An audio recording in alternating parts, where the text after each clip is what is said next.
कहानियों का झरना। इस कहानी में बहुत कुछ सीखने को मिल सकता है। आदतें हमारी पहचान हैं।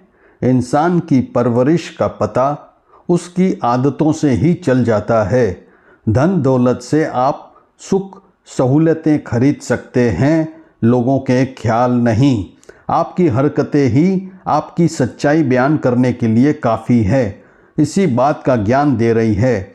एक बादशाह के दरबार में एक अनजान व्यक्ति नौकरी की तलाश में आया। बादशाह ने उससे उसकी योग्यता पूछी तो उसने कहा, सियासी हूँ। अरबी भाषा में सियासी उसे कहते हैं जो अपनी बुद्धि और ज्ञान से किसी भी समस्या को आसानी से सुलझा सकता है। बादशाह के दरबार में सियासतदानों की कमी न थी, लेकिन बादशाह उसके आत्मविश्वास से बहुत प्रभावित हुआ और उसे घोड़ों के तबेले का प्रमुख अध्यक्ष बना दिया गया। कुछ दिनों बाद बादशाह के मन में ये विचार आया कि अपने तबेले में सबसे महंगे घोड़ों के बारे में जानकारी हासिल की जाए। इसी उद्देश्य से बादशाह ने तबेले के प्रमुख अध्यक्ष को बुलाया और उससे घोड़े के बारे में पूछा। तब उस व्यक्ति ने जवाब दिया, बादशाह सलामत, यह घोड़ा नस्ली नहीं है। बादशाह यह सुनकर हैरान हुआ। उसने उस आदमी को बुलाया जिससे वह घोड़ा लिया गया था। उसने बताया कि घोड़ा तो नस्ली है।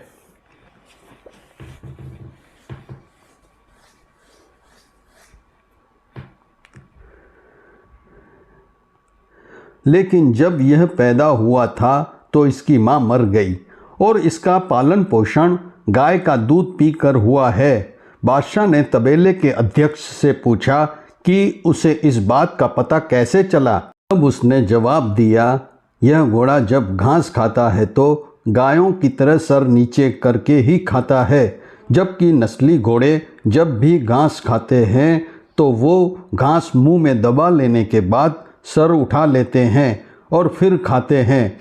बादशाह उसकी अक्लमंदी से बहुत खुश हुआ और इनाम के तौर पर उसके घर अनाज, घी और बहुत सी खाने की चीज़ें भिजवाई। इतना ही नहीं, उसे अपनी मल्लिका की देख रेख के लिए महल में तैनात कर दिया। फिर एक दिन बादशाह को उस व्यक्ति की याद आई और उसने उसे बुलाकर अपनी बेगम के बारे में पूछा। तब उस व्यक्ति ने बताया, रहन सहन तो मल्लिका जैसा है लेकिन शहजादी नहीं है। इतना सुनकर बादशाह के पैरों तले जमीन खिसक गई। उसका सर चकरा गया। उसे कुछ समझ में नहीं आ रहा था। वो हकीकत जानना चाहता था, इसलिए उसने अपनी सास को बुलाने का हुक्म दिया। अगले दिन उसकी सास बादशाह के पास पहुंची तो बादशाह ने उसे सब कुछ बताया और सच बताने को कहा। तब सास सच बताने लगी, आपके पिता ने हमारी बेटी के जन्म लेने पर उसका हाथ आपके लिए मांग लिया था, लेकिन कुछ दिनों बाद हमारी बेटी मर गई। आपकी बादशाहत से करीबी रिश्ते कायम रखने के लिए हमने किसी और की बेटी को गोद ले लिया और उसका निकाह आपसे करवा दिया। हकीकत जानने के बाद बादशाह ने उस व्यक्ति से पूछा कि तुमको इस बात का इल्म कैसे हुआ कि वो शहजादी नहीं है। उस व्यक्ति ने कहा, बादशाह, आपकी बेगम का नौकरों के साथ सलूक जाहिलों से भी बदतर है। कोई खानदानी आदमी इस तरह का बर्ताव नहीं करता। बादशाह फिर बहुत खुश हुआ और उसे इनाम के तौर पर खूब सारा अनाज और भेड़ बकरियां भेजी। इसके साथ ही उसे दरबारी बना लिया। कुछ दिन फिर बीते तो बादशाह ने सोचा, मैं इस आदमी से सबके बारे में पूछता हूँ, क्यों न आज अपने बारे में ही पूछा जाए।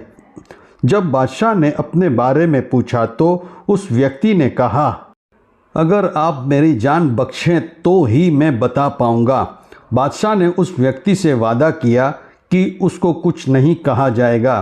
तब उसने बताया कि न आप शहजादे हो, न आपका चाल चलन बादशाहों वाला है। इतना सुनते ही बादशाह को बहुत गुस्सा आया, लेकिन उसने वादा किया था कि उसे कुछ नहीं कहा जाएगा। लेकिन इस बार फिर से हकीकत जानने के लिए उसने अपनी माँ को बुलवाया और उसे सच बताने को कहा।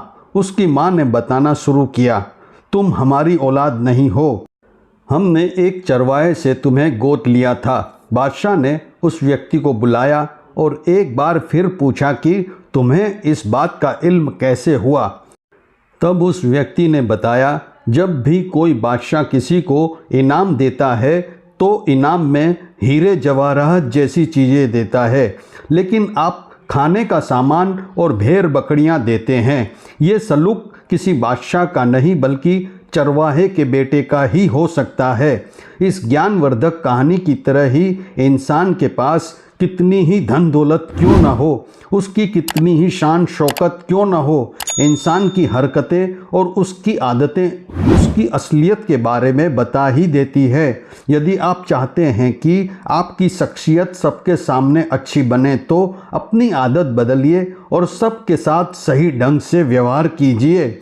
आपका बहुत बहुत धन्यवाद इस कहानी को सुनने का।